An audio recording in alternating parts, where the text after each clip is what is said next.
Hello guys, कैसे हो आप सब लोग। आज हम देखेंगे हमारी जो 2025 सीजीएल प्रीलिम्स की मॉक टेस्ट सीरीज है, उसके मॉक टेस्ट नंबर 10 पे डिटेल सॉल्यूशंस।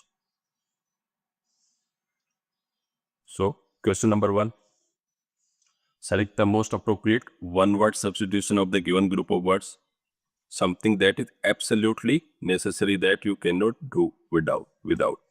कोई चीज जो एकदम जरूरी है, जिसके बिना आप नहीं रह सकते, जिसके बिना आप कोई काम नहीं कर सकते। तो फर्स्ट ऑप्शन क्या है? First option is insular. Insular का क्या मीनिंग होता है? नेरो माइंडेड, या ऐसा व्यक्ति जो ज्यादा लोगों के टच में नहीं रहता है, जो अलग थलग रहता है, ज्यादा लोगों के टच में नहीं रहता है, इसका मीनिंग हुआ insular. Next, indispensable. In plus dispensable. Dispensable क्या होता है? जिसको हटाया जा सकता है, ठिकाने लगाया जा सकता है। इन प्लस डिस्पेंसेबल क्या होगा? कोई भी ऐसी चीज जो हमारे लिए बहुत जरूरी है, जिसके बिना हमारा काम नहीं चल सकता है, that we can not do without. Next word isolated, पता ही है हमें। आइसोलेटेड क्या होता है? अलग थलग, या कोई व्यक्ति कोई जगह आइसोलेटेड है, ज्योग्राफी आइसोलेटेड है, सबसे अलग थलग है। या फिर कोई एक व्यक्ति जो एकांत में रहने वाला है, उसको हम बोलेंगे आइसोलेटेड पर्सन है, जो ज्यादा लोगों से बात नहीं करता है। और इनटॉलरेंट तो हमें पता है, टॉलरेंट क्या होता है? सहनशीलता। टॉलरेंस का होता है असहनशीलता, जो दूसरों के विचारों के प्रति सहनशील नहीं है, उसको हम बोलेंगे इंटॉलरेंट। तो ऑब्वियसली हमारा करेक्ट आंसर क्या होगा? Option number 2, indispensable. Again question number 2, select the most appropriate meaning of the underlined idiom. He has he lost his mind, he is falling foul of everybody. He is falling foul of everybody. तो इसका क्या meaning होता है? Falling foul of, इसका meaning होता है coming into conflict with rules. देश के जो रूल हैं उनके खिलाफ जाने लग जाना। या फिर इसका क्या होता है? गेटिंग विथ फाइट और trouble with somebody due to some mistakes he has made. तो फॉलिंग फाउल का क्या मीनिंग होगा? वो लोगों से झगड़ने लग जाता है, लोगों से। और लॉ है, देश की पुलिस है, देश के कानून है, देश की जुडिशरी है, उसके अगेंस्ट में चलने ले जाता है, उसको बोलेंगे फॉलिंग फाउल। तो यहाँ का आंसर क्या होगा? क्वाइट पजल्ड विथ, पजल तो नहीं ऑप्शन होगा। Maintaining a sort of coldness. Coldness क्या होता है? ऐसा व्यक्ति जो किसी भी चीज पे रिएक्ट नहीं करे, चाहे वो पॉजिटिव न्यूज या नेगेटिव हो, तो ये भी करेक्ट ऑप्शन ही होगा। Having an amicable talk with. तो अमिकेबल का क्या मीनिंग होता है? अमिकेबल तो फ्रेंडली होता है, तो हैविंग ए फ्रेंडली टॉक तो इसका एंटोनिम हो जाएगा। तो ये इसका करेक्ट आंसर नहीं होगा। Correct answer will be quarreling with. He is quarreling with everybody. वो हर किसी से लड़ झगड़ रहा है। Question number 3, select the most appropriate meaning of the given idiom. Idiom है scrape the barrel. Scrape the barrel, अब मैं स्क्रैप का मीनिंग आपको पता होगा। स्क्रैप क्या होता है? किसी भी चीज को खुरचना, किसी भी चीज को खुरच कर निकालना। अगर आपके पास कोई ड्रम में है, कोई थिंग है, तो वो पूरी खत्म हो गई, फिर आप जो खुरच के निकाल दो, खिलट की आवाज आती है, तो उसको बोलते हैं स्क्रैप करना। और बैरल पता ही हमें, बैरल क्या होता है? लार्ज ड्रम, जो अक्सर सिलेंड्रिकल फॉर्म में होता है। तो स्क्रैप द बैरल क्या होता है? कि जब सब कुछ खत्म हो जाए, तो हमें जो लास्ट में जो बची कुछ चीज है, उसको निकालना। तो इसका करेक्ट आंसर क्या होगा? To be force to use one's last and weakest resource. कोई ऐसा व्यक्ति जिसने मेरे सारे रिसोर्सेज यूज कर लिए हैं, और उसके बाद जो लास्ट के अंदर जो सबसे कमजोर कड़ी है, उसको यूज करना, उसके लिए उसको यूज करने के लिए मजबूर हो जाना।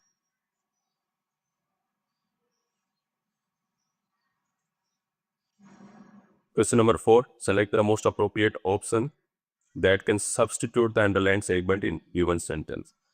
Irene went to office every single day by walk. अब इसमें क्या मिस्टेक है? ये तो हम लोगों ने अक्सर कॉमन मिस्टेक है, हमने कई बार पढ़ा हुआ है कि Irene went to the office every single day by walk. हम जब मीन्स ऑफ ट्रांसपोर्ट पढ़ते हैं, तो हम क्या पढ़ते हैं उसके अंदर? By car, by cycle. लेकिन कोई व्यक्ति पैदल जाता है, तो उसको हम क्या बोलते हैं? On foot. He goes to office on foot. तो Irene went to the office every single day on foot. On foot correct answer होना चाहिए। तो हमारा करेक्ट ऑप्शन होगा ऑप्शन नंबर 3।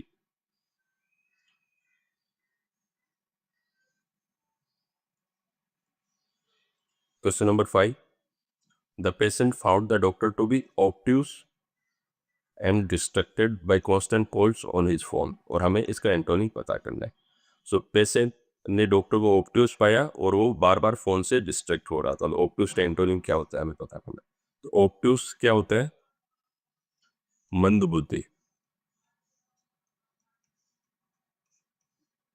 और कोई भी ऐसा व्यक्ति जो चीजों को जल्दी नहीं समझता है, हम एक तरीके से बोलते हैं जो डल है, डफर है,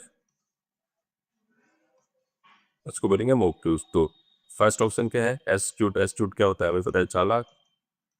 कोई भी ऐसा व्यक्ति जो मेंटली बहुत ज्यादा शार्प है, उसको हम बोलते हैं एस्ट्यूट। ओबीज। ओबीज क्या होता है? मोटा। कोई भी व्यक्ति जो हद से ज्यादा मोटा, उसको बोलेंगे ओबीज। बेनाल। बेनाल का क्या मीनिंग होता है?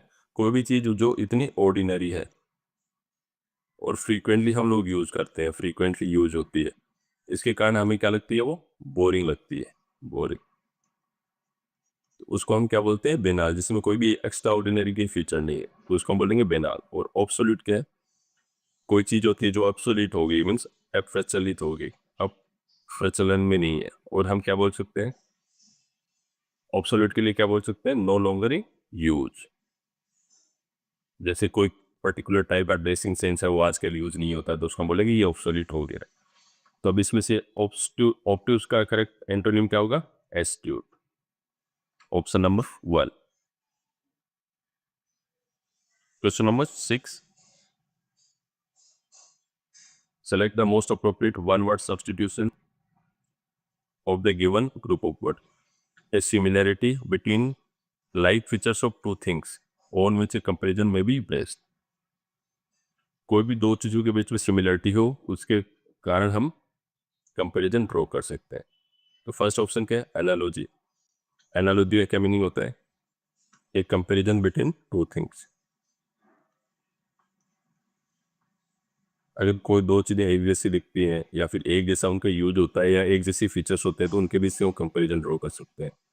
या फिर हम लोग क्या बोल सकते हैं कि उन दोनों के बीच सिमिलरिटी है, मीनिंग सिमिलरिटी भी हो सकता है। हिंदी में अगर इसको बोले तो हम बोल सकते हैं तुलना या उपमा। हम पढ़ते हैं ना हिंदी में कि उसकी उपमा दी गई है, तो ये होता है मीनिंग एनालॉजी का। अमेलगेमेशन का क्या मीनिंग होता है? अमेलगेमेशन यूजुअली होता है केमिस्ट्री में हम पढ़ते हैं कि दो केमिकल्स हैं, उनका मिश्रण हो जाएगा, या दो मेटल्स का मिश्रण हो जाएगा, या कंपनीज में हम क्या बोलते हैं? विलय हो जाएगा। एक कंपनी है, ए कंपनी ने बी कंपनी को अपने अंदर ले लिया है, विलय कर लिया है, उसको क्या बोलेंगे? अमलगमेशन। इसको एक वर्ड और क्या बोल सकते हैं? एकीकरण। दो कंपनियों का एकीकरण हो गया, अमलगमेशन हो गया। नेक्स्ट वर्ड क्या है? अपैथी। अपैथी क्या होता है? किसी के प्रति कोई फीलिंग्स नहीं शो करना। उदासीनता, नीरसता। अपैथी। अपैथी किसी के लिए कोई फीलिंग्स नहीं होना।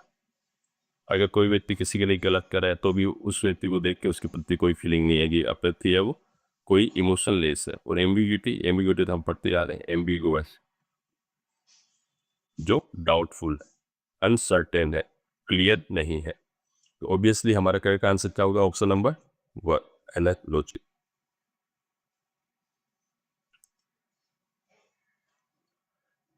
Question number 7, select the incorrectly spelled word. First word है एस्ट्यूट। एस्ट्यूट तो अभी हमने देखा है, चालाक। तो एस्ट्यूट की स्पेलिंग तो करेक्ट है। एब्सोल्यूट, बिल्कुल। एब्सोल्यूट सही स्पेलिंग है। एब्रप्ट, अचानक से। ABRUPT। अबंडेंस, अबंडेंस की स्पेलिंग क्या होती है? ABUNDANC। अबंडेंस मतलब प्रचुर मात्रा में, किसी चीज की कमी नहीं हो, बिना किसी कमी के, उसको हम बोलेंगे अबंडेंस। तो करेक्ट ऑप्शन क्या होगा? Option number 4। Spelling option number 1, 2, 3 तीनों की स्पेलिंग सही है। ऑप्शन नंबर 4 स्पेलिंग इज पे। Again question number 8, Select the option that can be used as a one word substitute for a given group of words. A group of people traveling together in a van. लोगों का एक झुंड, group को क्या बोल सकते हैं हम? झुंड भी बोल सकते हैं, जो एक साथ किसी वैन में ट्रेवल कर रहा है, उसको हम क्या बोलो? Option number gypsies. जिप्सी हमने देखा होगा, जिप्सी हम किसको बोलते हैं? यूरोपियन या यूएसए के अंदर क्या होते हैं? नोमैडिक पीपल होते हैं, घुमंतु लोग होते हैं, जो एक जगह से दूसरी जगह घूमते रहते हैं और एक साथ ग्रुप में घूमते हैं, और उनका ड्रेसिंग सेंस अलग ही होता है,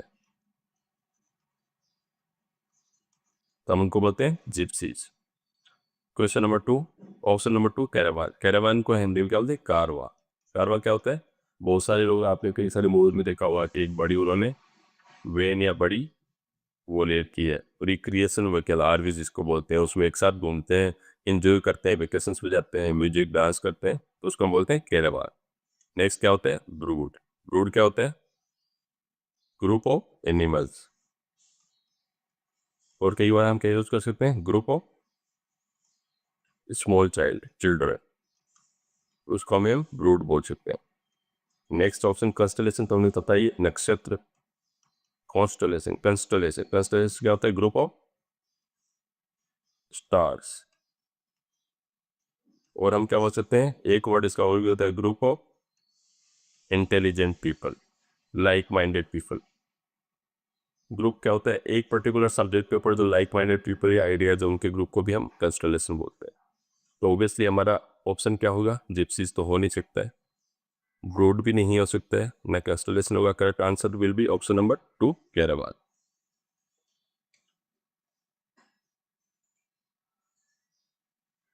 Question number 9. Parts of the following sentence have been given as options. Select the option that contains an error. I think Jeremy will not have saved enough money by the time the year ends. तो अब हमें ये देखना है कि ये tense कौन से टेंस में सेंटेंस है? The future, the I think Jeremy will की बात कर रहा है, तो ये कौन सा टेंस है? Future perfect tense.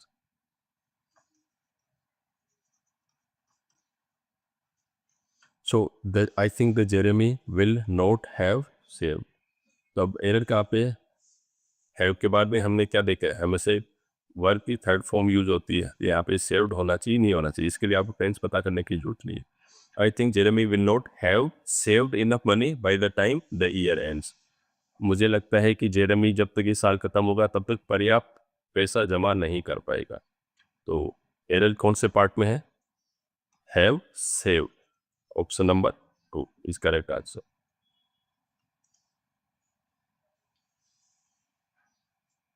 Question number 10.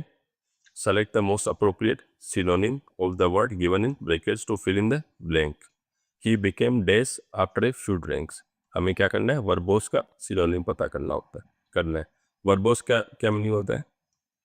Using more words than necessary, किसी चीज को जितने शब्दों में एक्सप्लेन किया जा सकता है उससे भी ज्यादा शब्दों को यूज करना क्या बोलते हैं हम उसमें? वर्बोस। अब ऑप्शन फर्स्ट क्या है? एग्रेसिव। एग्रेसिव क्या होता है? हमें पता है, आक्रामक। कोई व्यक्ति एग्रेसिव आक्रामक है या वो किस चीज के लिए दबाव डालता है, दबाव डालने वाला एग्रेसिव। या कोई लड़ाई में क्या होता है जो एकदम बहुत फियर्स है, उसको हम क्या बोलेंगे? एग्रेसिव। डिसाइसिव क्या होता है? जिससे हमें डिसीजन मिले, निर्णायक। हम बोलते हैं कोई युद्ध है, कोई जैसे कोई पर्टिकुलर युद्ध है, वो डिसाइसिव है, तो वो निर्णायक है, उससे एक क्लियर डिसीजन निकल के सामने आया है, उसको बोलेंगे डिसाइसिव। एग्जॉस्टिव क्या होता है? कंप्लीट, सारी चीजों को जो कवर करे। हम बोलते हैं स्टडी हमें एग्जॉस्टिव तरीके से करनी होती है, तो सारा का सारा हमें सिलेबस कवर करना होता है, उसको बोलेंगे exhaustive. Option number 4 talkative. Talkative क्या होता है? बात तो नहीं, जो बहुत ज्यादा बात करता है, हिंदी में क्या बोलते हैं? वाचाल। तो हमारा करेक्ट ऑप्शन क्या होगा? Option number 4 talkative.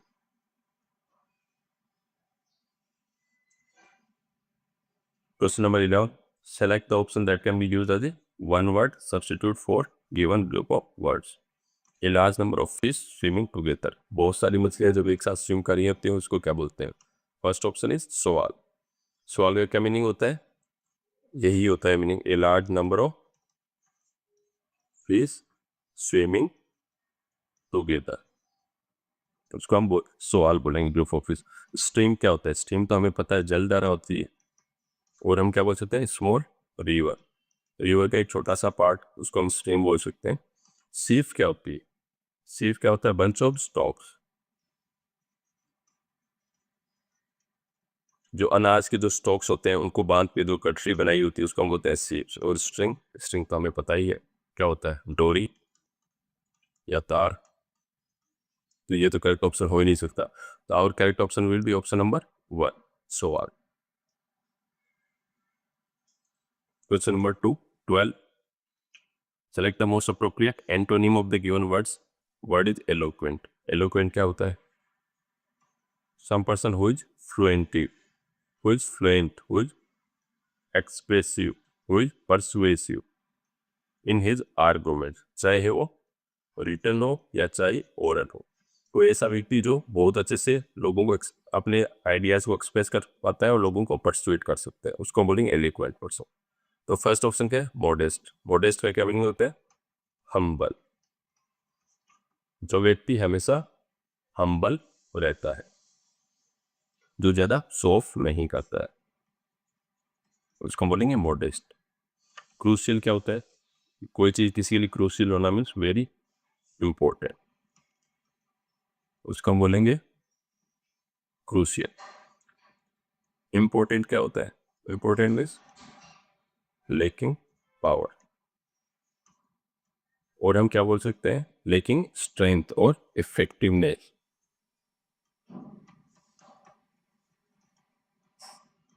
और ऑप्शन नंबर 4, हम्बल, तो हमने खुद ही देखा है, जो व्यक्ति हम्बल है, बहुत ही अपने आप को बिल्कुल भी घमंड नहीं है उसमें, बहुत ही शांत स्वभाव का व्यक्ति, उसको हम बोलेंगे हम्बल।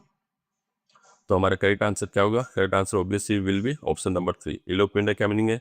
एक्सप्रेसिव है, जो परस्यूसिव है, अपने आइडिया से लोगों को कन्विंस करता है। और इंपॉर्टेंट क्या होगा? पर्सन लेकिंग स्ट्रेंथ और इफेक्टिवनेस। अब यहाँ पे इंपॉर्टेंट का अलग में एक मीनिंग सबसे पहले हमारे माइंड में क्या आता है? नामर्द भी इसका मीनिंग होता है, लेकिन हमें फ्रेंड्स हर वर्ड के उसका सेकंड मीनिंग क्या होता है, थर्ड मीनिंग क्या होता है, उसके भी जानना होगा, अदरवाइज तो कई सारे क्वेश्चन हम सोल्व नहीं कर पाएंगे।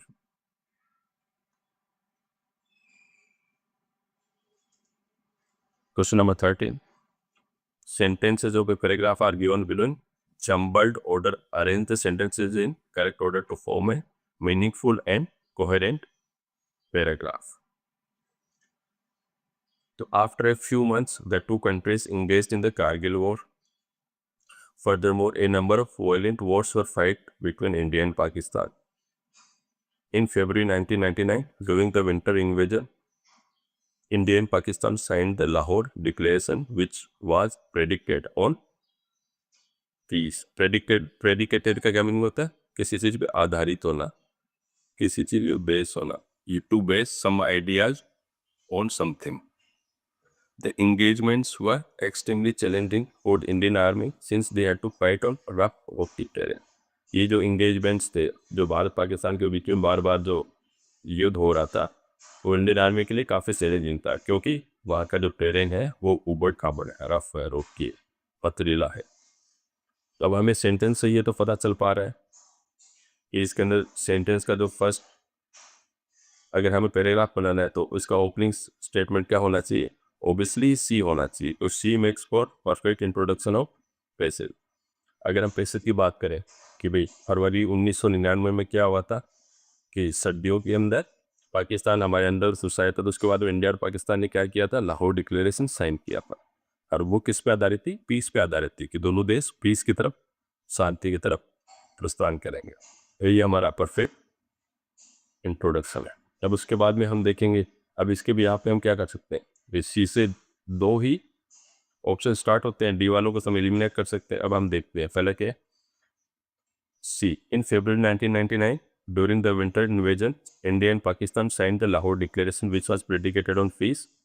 After a few months, the two countries engaged in Kargil War.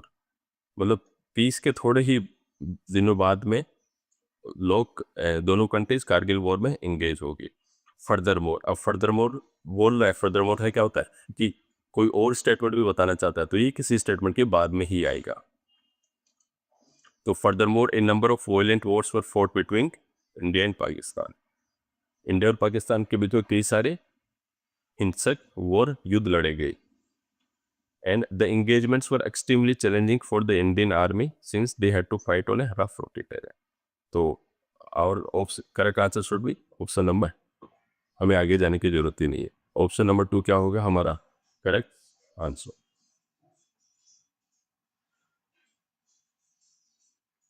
Question number 14, select the option that expresses the given sentence in active voice. हमें सेंटेंस को एक्टिव वॉइस में लाना है। The cards were being distributed by her to her friends. ये sentence किस में, passive में। तो एक्टिव और पैसिव में क्या होता है, सब्जेक्ट और ऑब्जेक्ट इंटरचेंज हो जाते हैं। तो यहाँ पे क्या है, सब्जेक्ट प्लस ये ऑब्जेक्ट है। तो एक्टिव में क्या होता है, ऑब्जेक्ट पहले आ जाएगा तो क्या आ जाएगा, बाई हर, हर पहले आ जाएगा तो सी बीइंग आ रहा है और फास्ट टेंस है तो क्या होगा, अब सी के साथ में वर्ब तो आएगा नहीं, वो आ जाएगा सी वाज। यहाँ पे जब बीइंग है और वर्क है डिस्ट्रीब्यूटेड तो क्या आ जाएगा डिस्ट्रीब्यूटिंग।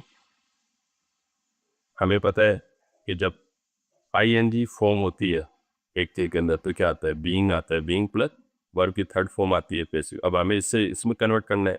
हमने यहाँ पे बीइंग देखा, डिस्ट्रीब्यूटेड देगा तो क्या आएगा, डिस्ट्रीब्यूटिंग आ जाएगा। अब क्या डिस्ट्रीब्यूट करी थी, द कार्ड्स। अब बच्चा कुछ sentence to her friend, she was distributing the cards to her friends. Correct option will be option number 1। अब her friends were distributing, relevant sentence नहीं, the cards were being distributed, sentence ही अधूरा है, अधूरा नहीं इलॉजिकल है, पूरा कोई सेंस बनता नहीं। हर कार्ड्स वर डिस्ट्रीब्यूटेड ये भी नहीं है। Correct option is option number 1। Question number 15, select the most appropriate antonym of the given word. Word है डाइवर्जेंस। डाइवर्जेंस का क्या मीनिंग होता है, जैसे हमने देखा होगी रोड्स डाइवर्ट होती हैं, जैसे दो लेन ऐसे चल रहे, फिर रोड डाइवर्ट होगी, एक रास्ता इधर चला गया इधर चला गया, उसको बोलते हैं डाइवर्जेंस। हिंदी में इसको क्या बोलते हैं, पृथक। दो रास्ते होते हैं जो पृथक हो जाते हैं, अलग अलग हो जाते हैं, उसको बोलते हैं डाइवर्जेंस। अब इस एंड कन्वर्जेंस क्या होता है, जैसे रिवर्स का कन्वर्जेंस होता है, कन्फ्लुएंस होता है कि एक रिवर यहाँ से आ रही है दूसरी यहाँ से आ रही है और दोनों एक जगह इनका क्या हो जाता है, मेल हो जाता है और फिर एक साथ हो जाते हैं, उसको क्या बोलते हैं कन्वर्जेंस। कन्वर्जेंस को क्या बोल सकते हैं, एक बिंदु पे आके मिल जाना, एक बिंदु पर आकर मेल हो जाना। और हम क्या बोल सकते हैं, जैसे संगम भी बोल सकते हैं, जैसे इलाहाबाद में किसका संगम है, गंगा यमुना का। नेक्स्ट वर्ड क्या, एग्जिस्टेंस। एग्जिस्टेंस का था अस्तित्व, कि इसकी एग्जिस्टेंस ही उस पर डिपेंड है, एग्जिस्टेंस अस्तित्व। विजिलियंस क्या होती है, quality of recovering quickly from difficulty. किसी भी व्यक्ति को कोई परेशानी हुई, कोई डिफिकल्ट सिचुएशन फंस गया बट उससे जल्दी रिकवर हो जाएगा, इस क्वालिटी को बोलेंगे resilience. Next word transience. Transience फिर से वर्ड होता है ट्रांजिएंस। तो ट्रांजिएंट क्या होता है, थोड़े से टाइम के लिए, क्षणभंगुर जिसको बोलते हैं, happening only for short time, उसको बोलते हैं, या फिर क्षणिकता जिसको बोलते हैं उसको बोलते हैं ट्रांजिएंट। तो ऑब्वियसली हमारा करेक्ट एंटोनिम क्या होगा, एग्जिस्टेंस तो हो नहीं सकता है, रेजिलियंस भी नहीं होगा, ट्रांजिएंट भी नहीं होगा। Correct option will B, answer will be option number 1। Question number 16, select the option that expresses the given sentence is passive voice. Active से हमें क्या करना है, पैसिव में कन्वर्ट करना है। So did you not buy the return tickets to Dehradun. Past tense की बात करें, यू ये क्या है, सब्जेक्ट है, रिटर्न टिकट्स क्या है, हमारा ऑब्जेक्ट है। हम इसको कैसे कन्वर्ट करेंगे, did you not buy the tickets, तो हम क्या करेंगे, रिटर्न टिकट्स की बात करेंगे, रिटर्न टिकट पहले लेके आ जाएंगे, स्टार्टिंग में लेके आएंगे, इससे क्या होगा वर, क्योंकि पास्ट टेंस में तो वर आएगा, वर दे रिटर्न टिकट्स। अब खाते return tickets to Dehradun, Dehradun. अब बाई है तो बाई की जगह क्या आएगा? नोट तो हमें पता ही सेंटेंस नेगेटिव, तो बाई की जगह क्या आएगा? Bought by you. और क्वेश्चन मार्क का भी सिंह क्वेश्चन मार्क है यहाँ पे। So were the return tickets, अब यहाँ पे अगर रिटर्न टिकट्स नहीं होता, ओनली टिकट होता तो आज आ जाता, was the return ticket to Dehradun not bought by you. तो करेक्ट आप option is was the return tickets to Dehradun, no. Were the return tickets were not being had the ticket, had तो है ही नहीं कहीं, were the return tickets to Dehradun not bought by you? So correct option is option number 4.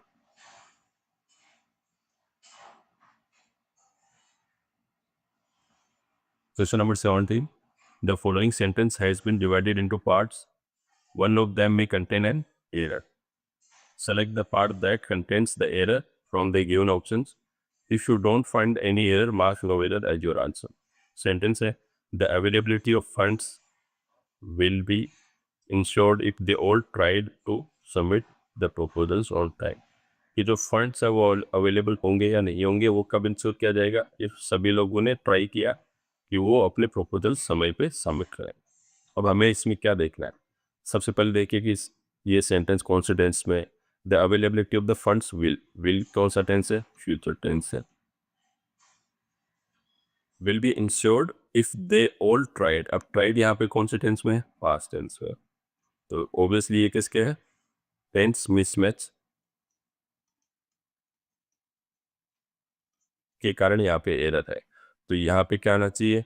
यहाँ पे भी future tense आना चाहिए। The availability of the funds will be ensured if they all try to submit the proposals और try. तो हमारा correct answer क्या होगा? Option number 4।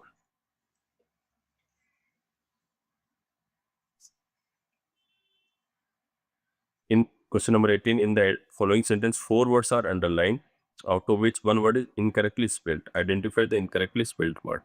Seema was a timid girl. She did not talk to the people who were not familiar to her. She was an introvert since adolescence.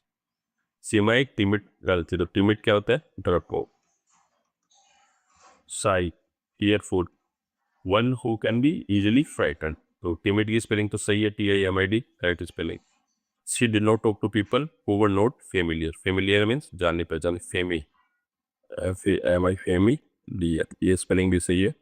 She was an introvert. Introvert क्या होती है? अंतर्मुखी, जो ज़्यादा लोगों से बात नहीं करती। तो इंट्रोवर्ट की स्पेलिंग क्या होती है? हमें intro, INTRO, intro plus word, VERT। तो ये स्पेलिंग भी सही है। सिंस एडोलेसेंस, एडोलेसेंस क्या होती है?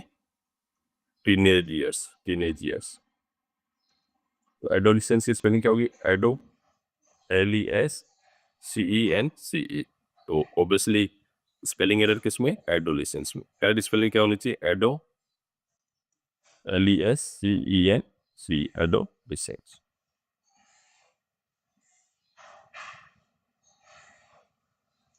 Question number 19. Select the most appropriate synonym at the given word. Word के पेरूज करना। पेरूज का क्या मीनिंग होता है? टू रीड और एग्जामिन केयरफुल। किसी भी चीज को अच्छे से पढ़ना, अच्छे से उसको चेक करना। तो फर्स्ट ऑप्शन चेक हो सकता है हमारा। ड्रॉ क्या होता है? किसी भी चीज़ को हमें ड्रॉ करना, या तो कंक्लूजन्स को ड्रॉ करना, या फिर किसी पेंटिंग या ड्राइंग की बात कर रहा हो, तो ये ऑप्शन तो नहीं होगा। परस्यू करना क्या होता है? परस्यू मीन्स किसी चीज़ का पीछा करना, किसी कार्य को पूरा करने की कोशिश करना, पूरा करने का प्रयास करना। और हम बोल सकते हैं परस्यू योर ड्रीम्स, अपने सपनों के पीछे दौड़ो उनको पूरा करने के लिए। तो ऑब्वियसली ये भी यहाँ पे करेक्ट ऑप्शन नहीं होगा।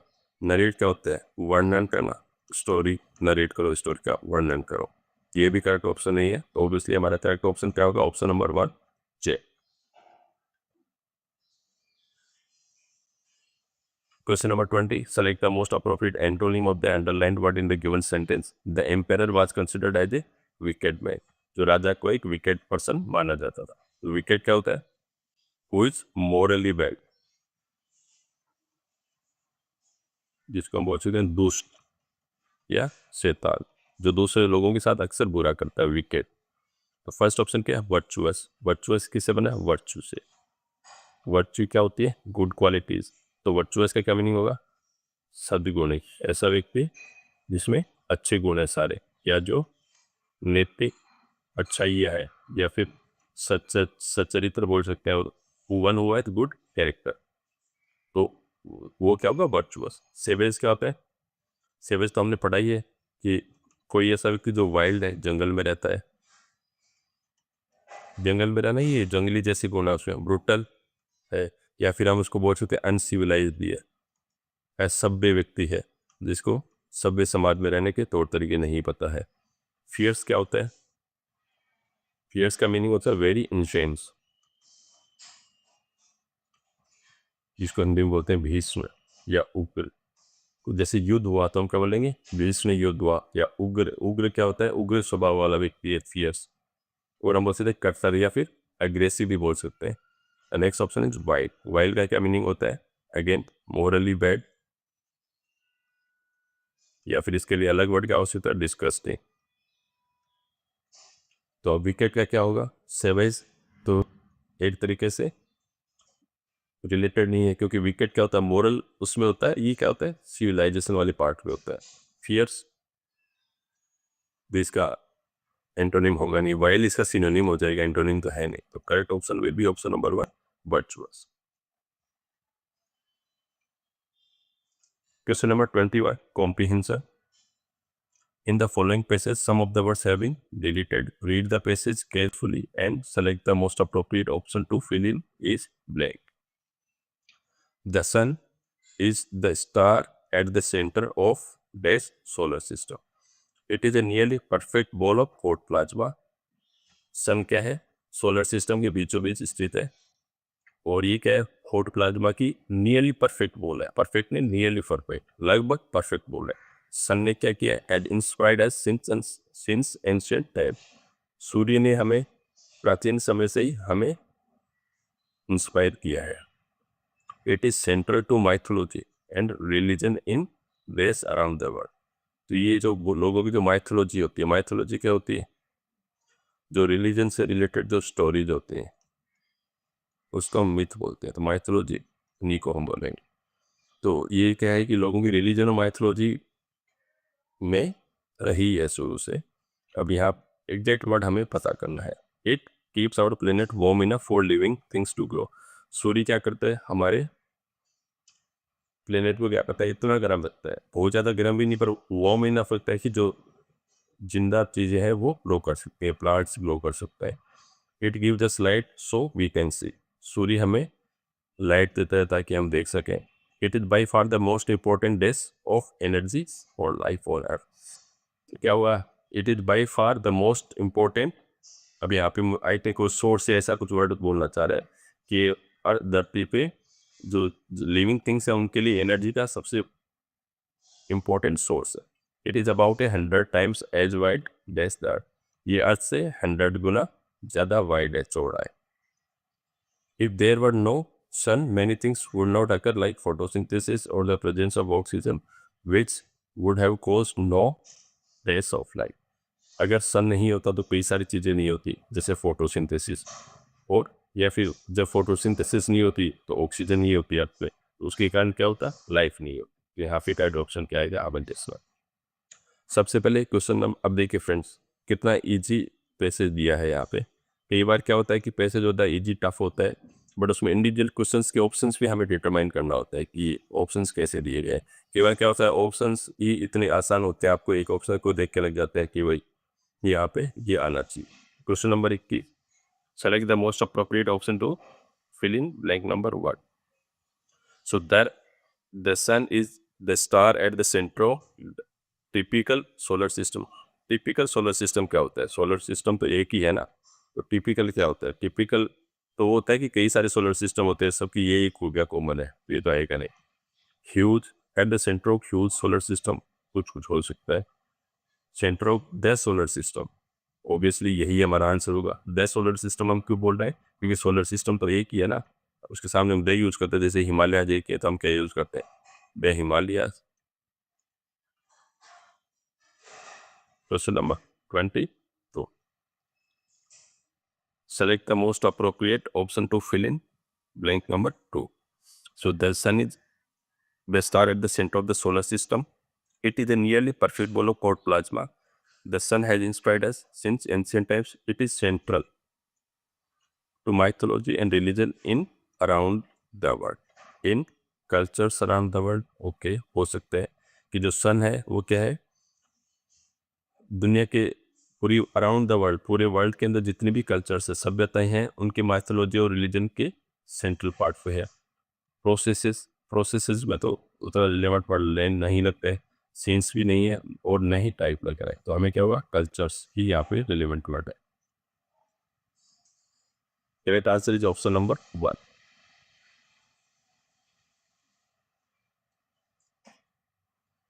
Question number 3.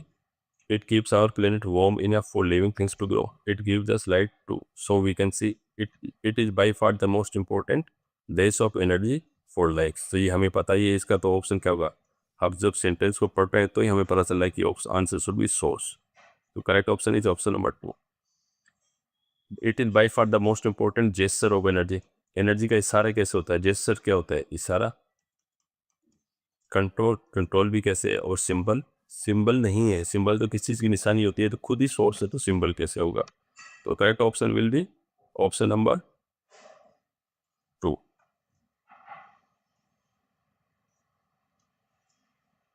Question number 24.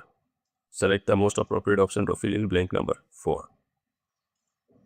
It is about 100 times as wide days the earth. As wide about, जब हमने पढ़ा है कि एज के बाद में कंपैरिजन आता है किसी के बराबर है, तो एज के बाद एज से ही एंड होता है, तो कैसे बोल सकते हैं हम, एज वाइड एज. ये करेक्ट ऑप्शन होना चाहिए. तो करेक्ट आंसर क्या होगा, option number 2.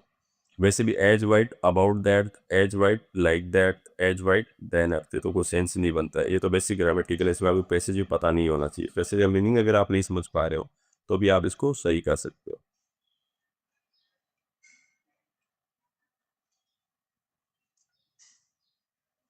Question number 25. Select the most appropriate option to fill in blank number 5. If there were no sun, अगर सन नहीं होता. ये देखिए, if there were, मैंने आपको एक बार पहले भी बताया था कि अगर फ्यूचर टेंस में इमेजिनरी सेंटेंसेस हम बनाते हैं, ये भी अक्सर पूछा जाता है, तो उसके लिए हम वर यूज करते हैं, वास्तव भी नहीं यूज होते. So if I were the prime minister of India, if she were so and so, if there were no sun, अगर ऐसी सिचुएशन आ जाए जहाँ पे सन ही नहीं हो तो वर यूज होता है. If there were no sun many things would not occur, अगर सूरज ही नहीं होगा तो कई सारी चीज़ें नहीं होंगी, जैसे फोटोसिंथेसिस और द प्रेजेंस ऑफ ऑक्सीजन. ना तो फोटोसिंथेसिस होगा ना ऑक्सीजन होगी, which would have caused no base of life, no skill of life, नहीं, नो एंड ऑफ लाइफ. अगर नो नहीं होता तो एंड ऑफ लाइफ आ सकता था. Which would have caused end of life, which would have caused no end, क्योंकि यहाँ पे नो है, ये नेगेटिव वर्ड है, तो नहीं. नो इन्हांसमेंट कैसे होगा, ये होगा एग्जिस्टेंस. कि अगर फोटोसिंथेसिस नहीं होगी, ऑक्सीजन नहीं होगी, तो लाइफ की जो एग्जिस्टेंस है वो नहीं होगी, वही खत्म हो जाएगी. Correct answer is option number 4. तो फ्रेंड्स, ये थे आज के मॉक टेस्ट के सॉल्यूशंस. अगर आपने चैनल को सब्सक्राइब नहीं किया तो इसको प्लीज़ सब्सक्राइब कीजिए, अपने फ्रेंड्स को भी इसको शेयर कीजिए. जितने ज़्यादा सब्सक्राइबर बढ़ेंगे या फिर इस वीडियोज़ में व्यूज़ आएंगे तो मेरा मोटिवेशन बना रहेगा आगे की वीडियोज़ अपलोड करने के लिए. नेक्स्ट वीडियो में मिलते हैं. Thank you.